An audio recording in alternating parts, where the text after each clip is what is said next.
Je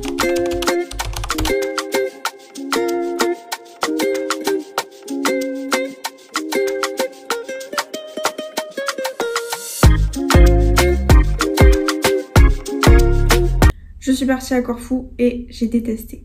Bonjour à toutes, merci d'avoir cliqué sur cette vidéo. Donc dans cette vidéo, je vais vous expliquer mon voyage à Corfou, ce que j'ai aimé, ce que j'ai pas aimé, les conseils que j'ai à vous donner. Et ce n'est pas parce que moi j'ai pas aimé que vous n'aimerez pas. D'où l'intérêt des conseils à la fin de la vidéo et des recommandations. Donc à la base, cette vidéo elle devait être un vlog, mais comme j'ai filmé très peu de contenu, ça allait être trop court pour vous. Et du coup, comme j'ai pas trop apprécié l'expérience, je me suis dit que ça pouvait être intéressant que moi je vous donne mon avis, pourquoi j'ai pas aimé, et ce que j'aurais fait différemment ou ce qui nous a posé problème à moi et mon chéri parce qu'on est partis ensemble à ce voyage. Donc comme votre copine elle est organisée, j'ai pris tout en note dans ce carnet pour rien oublier et pouvoir tout vous dire. Premier point, le monde. Faut savoir qu'avec mon chéri, on est parti fin août, début septembre. Donc on s'est dit qu'on n'aurait pas beaucoup de monde. Eh bien on s'est trompé. Donc on est arrivé, on a décidé d'aller à une plage qui s'appelle Agios Gorgios. Je vais vous mettre des images quelque part. Une chose importante à savoir, c'est que le 3/4 des plages sont remplies par des plages privées. Vous voyez, ça prend quasiment toute la place de la plage. Donc vous, si vous souhaitez pas aller spécialement dans ce genre d'endroit, vous avez très peu de place pour vous installer et mettre vos serviettes, votre parasol, etc. Après Agios Gorgios, on décide d'aller à une autre plage. La plage, c'était Liapades Beach, je crois, où je vous mettrai le nom quelque part et des photos de à quoi ça ressemble. Obligé de se garer loin. Moi, ça me dérange pas de marcher pour aller à une plage, pas du tout. Mais marcher 30 minutes sous 30 degrés à 14 h, j'ai cru que j'allais décéder. Surtout que quand on arrive, aucune place. Parce qu'encore une fois, il y avait cette histoire de beach bar avec leur transat qui prenait 90% de la plage. Donc en fait, sur un espace comme ça, tout ça était pris par le beach bar avec leur transat. Donc du coup, vous aviez ça d'espace pour poser votre serviette et forcément, il y avait déjà plein de gens qui étaient là. Donc clairement impossible. Donc on s'est dit, ok, il y a une autre plage plus loin, la plage Rovina Beach, qui a l'air top. On va tant pis marcher encore 15 minutes, mais au moins peut-être que là on aura de la place. En plus, le chemin c'est clairement limite une randonnée. Donc on s'est dit, les gens vont pas avoir la même idée que nous, vu que le chemin il est quand même assez compliqué à faire à pied. On s'est dit, tranquille, on va être seul. Donc on marche 15 minutes, impossible de poser sa serviette. Savoir que la première plage à Agios Gorgios, elle était à 30 minutes déjà de notre Airbnb. Et là, c'était encore 30 minutes. Donc, on avait déjà fait 1 heure de route. Donc, on s'est dit, on peut pas aller à la plage. Genre, revenir en notre Airbnb pour le premier jour. Je m'étais dit, fin août, début septembre, c'est la rentrée. Les gens seront plus là. Les gens seront rentrés chez eux. Faux! Mon deuxième point, c'est les routes. Les routes ne sont pas aménagées. Ça veut dire, vous avez aucune autoroute, vous avez aucune rocade. Vous avez des petites routes. Vous avez aussi des très petites routes où vous allez croiser des bus avec votre voiture. Et vous ne passez pas tous les deux. Donc il va falloir prendre ça en compte quand vous roulez. Ça veut dire surtout dans des virages, etc. Vous n'avez aucune visibilité. Il y a beaucoup de virages, vous devez beaucoup conduire en montagne. Vous êtes comme moi et que vous êtes malade en voiture. Il y a des routes de montagne qui font ça. Voilà. Prenez quelque chose peut-être pour éviter les mal des transports. Les feux ne marchent pas. Les places du coup de parking, vous n'avez aucune place de parking. Toutes les places, c'est interdit de stationner, mais tout le monde stationne parce qu'en fait sinon vous pouvez juste pas poser votre voiture. Nous par exemple dans notre Airbnb on était censé pouvoir se garer dans la rue, on se garait hyper loin parce qu'en fait si on se garait dans la rue clairement on empiétait sur la rue. Pareil si vous voulez aller en ville, les parkings en ville ils sont pleins, donc vous êtes obligé de vous garer sur des zones où vous n'êtes pas censé pouvoir vous garer, mais encore une fois comme je disais c'est toléré parce qu'il y a tellement de voitures qui font ça qu'au bout d'un moment ils peuvent pas mettre de PV à tout le monde. Pareil, quand vous allez vouloir aller sur les plages, donc comme je disais, nous, la première plage où on est allé, ne mettez pas Waze, voilà, plutôt mettez plan parce que Waze, nous, il nous a envoyé dans un endroit vraiment bizarre où il n'y a pas d'infrastructure adaptée pour garer vos voitures. Une fois, merci à mon chéri d'avoir conduit. Quatrième point, c'est l'eau, les canalisations. C'est une île grecque et en Grèce, il faut pas jeter vos papiers toilettes dans les toilettes parce que leurs canalisations, de ce que j'ai compris, sont très fragiles et du coup, elles peuvent casser très facilement. Nous, il s'est avéré que le 5e jour où on était, une canalisation de la ville a explosé. Donc du coup, tout notre secteur n'avait pas d'eau. Donc on a passé une journée sans eau. Le problème, il a été réglé tard le soir, mais du coup, toute la journée, on n'avait pas d'eau. Heureusement que nous, on avait acheté des bouteilles d'eau, donc on a pu se laver avec ça et pouvoir faire à manger avec les bouteilles d'eau. 5e point, les activités. Honnêtement, peut-être encore une fois que c'est nous. Dans mes recherches, j'en avais pas trouvé énormément, mais il n'y a pas énormément de choses à faire. Faites vite le tour. Fou, c'est une île qui est quand même assez petite. Vous faites tout assez rapidement. Tout est à 1 ou 2 heures de route maximum. Comme je disais, malheureusement peut-être pour nous, tous les endroits qui sont un peu connus ou que je voulais qu'on voit, malheureusement il y avait tellement de monde qu'on n'a pas pu les voir. Donc ça fait qu'au final, tout a été fait vite parce que par exemple le premier jour, on a fait 3 plages différentes pour juste trouver un endroit où se poser. Donc au final, on a fait les 3 plages que je voulais qu'on fasse mais en une journée. C'est même pas des endroits où on a pu profiter. C'est vraiment, on est arrivé à la plage, on a vu le monde, on a fait demi-tour. Donc on a vu certes la plage mais on s'est pas vraiment posé. Et ça a été ça sur plein de choses. Autre exemple, on a voulu voir Porto Timoni. Donc je vous mets des photos. C'est magnifique. Encore une fois, pour se garer, toujours le problème des routes et des places de parking, un enfer. On s'est garé à 20 minutes du village, sachant que du village, vous devez encore marcher jusqu'à Porto Timoni. On marchait pendant 20 à 30 minutes. Nous, il était midi, donc voilà. Arrivé là-bas, donc vous devez encore marcher. Sur plan, ils nous disaient 17 minutes. Sur leur petit panneau, pareil. On se lance dans la marche, j'ai failli mourir. On a marché pendant 20 minutes. Le chemin, c'est une randonnée, d'accord? Il faudra prévoir, si vous y allez, des chaussures de randonnée. C'est hyper important si vous voulez pas vous casser une cheville. Parce que c'est vraiment des cailloux, de la terre, ce n'est pas une petite balade tranquille. Il n'y a pas d'ombre, le chemin est une galère. Si vous n'avez pas les chaussures adaptées, c'est mort. Si vous n'avez pas de chapeau, c'est mort. Si vous n'avez pas d'eau, c'est mort. Comme je vous dis, nous on a marché 20 minutes. On n'était toujours pas à la moitié du chemin au bout de 20 minutes. Je m'effondre par terre parce que clairement ça n'allait pas du tout. J'ai préféré faire demi-tour. Il nous restait encore, je pense, au moins 30 minutes de marche. Donc si vous calculez, ça fait quasiment 1 heure de marche. Sous un soleil à midi. On a croisé des gens qui étaient allés jusqu'au bout, qui nous disaient « Il y a tellement de monde, vous pouvez pas vous poser. » Donc, imaginez, on aurait marché 1 heure où on pouvait même pas se poser. J'étais dégoûtée parce que comme vous pouvez voir sur les photos, ça a l'air incroyable. Mais je n'ai pas pu voir ça de mes propres yeux, tout simplement parce que mon corps ne pouvait pas suivre. Peut-être que c'est moi qui n'ai pas les bonnes conditions physiques, je sais pas. Ce que je peux vous conseiller en tout cas, c'est si vous voulez y aller, allez-y tôt le matin. Prévoyez les bonnes chaussures de marche, prévoyez de l'eau, prévoyez un chapeau.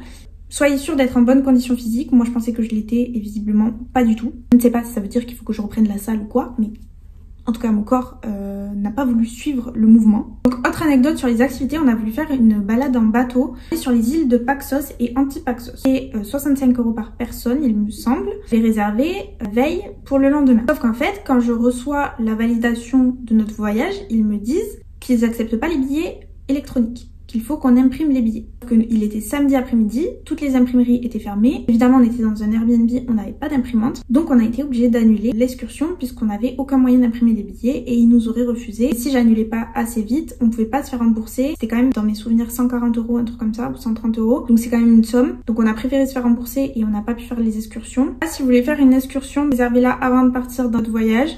Et imprimez vos billets, au moins vous êtes sûr que c'est bon. Si vous voulez, je vous mettrai en description l'excursion qu'on devait faire parce qu'elle avait l'air top. Et franchement, elle n'était pas si chère que ça a duré toute la journée. Ça peut être intéressant pour vous. Nous, c'est dommage qu'on n'ait pas pu la faire, mais bon voilà, après, c'est nous, on s'y est pas pris aussi assez en avance. Comme je disais, il n'y a pas tant de choses à faire que ça, même en termes de centre-ville. Le centre-ville est assez petit, donc vous faites vite le tour. Il n'y a pas 1000 choses à faire, ou encore une fois, c'est nous qui ne nous sommes pas assez renseignés peut-être. Autre point, c'est le prix. C'est très cher là-bas, donc il faut prévoir vraiment un budget. Notre Airbnb, il nous a coûté quand même assez cher. Il nous a coûté 1326 €, parti 10 jours. Comparé à ça, on est parti à Chypre il y a 2 ans, pendant 12 jours. On a payé 748 €. On a payé quasiment 2 fois moins cher. Et c'est pas parce qu'on a voulu prendre le Airbnb le plus cher, etc.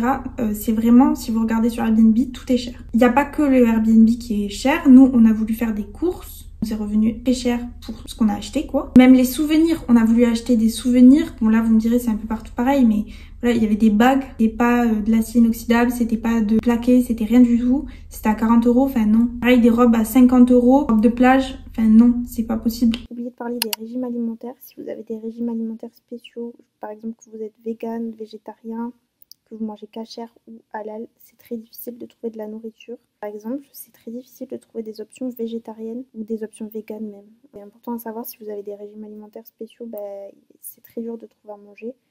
Vous allez devoir faire vraiment des recherches. Assez parlé du négatif, on va parler un peu du positif, de mes conseils, de mes recommandations que je peux vous faire. Déjà, en termes de conseils, premier conseil, c'est avoir un moyen de locomotion. Donc comme je le disais, je pense que c'est essentiel d'avoir une voiture.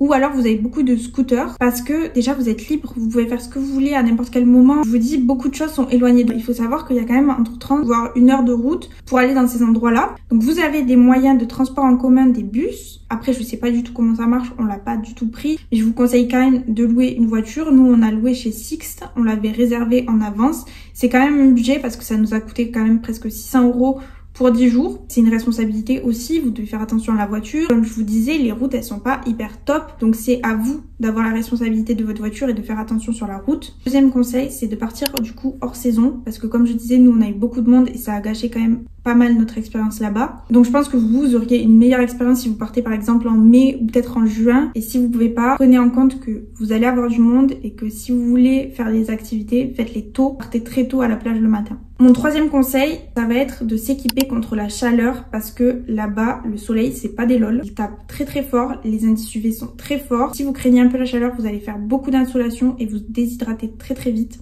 Je vous conseille d'avoir un parasol. Ça peut être bête parce que vous allez me dire, on a pris l'avion souvent pour aller là-bas, on est dans un Airbnb, pourquoi faire un parasol? Je vous jure qu'avoir un parasol, ça va vous sauver vos vacances. On a tenu, je pense, 1 heure sans parasol. Prenez aussi une crème solaire.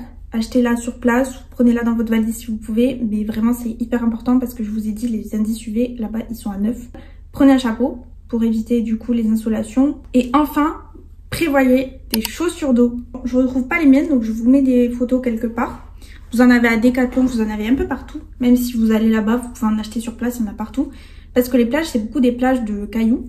Et donc, vous allez avoir mal, très très mal aux pieds si vous n'avez pas des chaussures comme ça. Alors je sais, c'est pas très fashion, mais au moins vous avez pas mal aux pieds et vous pouvez profiter de votre plage. On va parler de mes recommandations parce que j'en ai quand même quelques-unes. Là, en termes de plage, je vous recommande la plage Barbati Beach. C'est la plage où on est le plus allé parce qu'il y avait vraiment pas beaucoup de monde. C'est hyper facile de se garer et il y a un très très bon resto juste à côté. Ensuite, vous avez Rovina Beach. Donc même si nous, on n'a pas pu se poser, comme je disais, parce qu'il y avait trop de monde, elle est très très belle cette plage. Autre plage que je vous recommande, c'est Liapades Beach. Je sais pas si je dis correctement ou si c'est vraiment le bon nom, mais dans tous les cas, je vous mettrai quelque part. Toutes les plages que je vous ai dit, c'est des plages de cailloux. J'ai aussi des plages de sable. Donc il y a la plage Agios Gorgios et Agios Georgios de sable, si vous préférez les plages de sable. Non, il y a des endroits et des plages qu'on n'a pas pu voir, mais qui je sais sont très beaux. Donc je vais vous donner les noms, vous mettre des photos quelque part. Et si ça vous inspire d'y aller, allez-y et vous me direz si c'était bien ou pas, parce que nous on n'a pas pu les faire. Vous avez le canal d'Amour, donc je mets des photos par là. Donc voilà, ça a l'air très très joli. Vous avez ensuite la plage La Grotta. C'est une plage de ce que j'ai vu qui a énormément de monde. Je vous conseille d'y aller assez tôt le matin ou tard le soir. Je crois qu'il y a un endroit qui font des cocktails aussi, donc ça peut être sympa. Du coup, nous on n'a pas pu y aller, même si on a essayé. Il y a la plage Porto Timoni. Donc avec les conseils que je vous ai donnés, peut-être que vous pourrez y aller et me dire et m'envoyer des photos aussi de si c'était beau ou pas, parce que j'aurais bien aimé le voir malheureusement. Vous avez la plage de Limni Beach. Vous avez la plage Pazu Beach, donc là il y a un beach bar mais qui est plutôt sympa. Vous avez un autre beach bar qui a l'air très bien, c'est le beach bar Akron Beach Bar. En termes de repas, donc nous on a fait 2 restos, mais j'ai fait toutes mes recherches sur plusieurs restos, donc je vous mettrai une liste là. Donc nous on a testé une pizzeria, c'est la Margarita Artigianale, quelque chose comme ça. C'est des pizzas faites maison, elles sont incroyables, elles sont dans le centre de Corfou et vraiment c'est délicieux. Réservez en avance sur leur site internet parce que vous pouvez pas y aller sans réservation. Ensuite on a mangé au Verde Blue, donc c'est un beach bar qui est sur la plage de Barbati Beach, excellent. Niveau rapport qualité-prix, c'est très très très bien. Vous avez des options VG là par contre, donc c'est top. D'activités, les activités que je vous conseille du coup, c'est faire du bateau si vous pouvez. Comme ça vous faites une excursion sur les îles de Paxos, Antipaxos qui sont juste à côté. Baladez-vous dans Corfu Town parce que même si c'est rapide à faire comme je disais, c'est quand même très très très joli. Ensuite, je vous conseille d'aller visiter le village de Afionas, donc qui est juste à côté de Porto Simoni si vous y allez. C'est un tout petit village et c'est très très très mignon. Et ensuite, alors nous on adore les aquaparks, donc on est allé à Aqualand, c'était top. Donc franchement, si vous avez l'occasion, allez à Aqualand, il y a des super toboggans et voilà, vous allez juste kiffer pendant une après-midi. Je sais que c'est pas le kiff de tout le monde d'aller dans les Aqualand, c'est un pays étranger, mais nous on adore. C'était tout pour cette vidéo, j'espère qu'elle a été utile. Si jamais vous partez à Corfou, n'hésitez pas à me dire ce que vous en avez pensé. Si vous allez dans des endroits que j'ai pas pu voir malheureusement, n'hésitez pas à m'envoyer des photos. Je vous mets mon Insta juste ici si vous voulez m'en envoyer et me dire en commentaire ce que vous avez pensé des lieux qu'on n'a pas pu voir. Merci beaucoup d'avoir regardé cette vidéo. Commentez cet emoji si vous avez regardé jusqu'à la fin. N'hésitez pas à vous abonner si ça vous a plu. Et moi je vous fais de très gros bisous et je vous dis à dimanche pour une prochaine vidéo.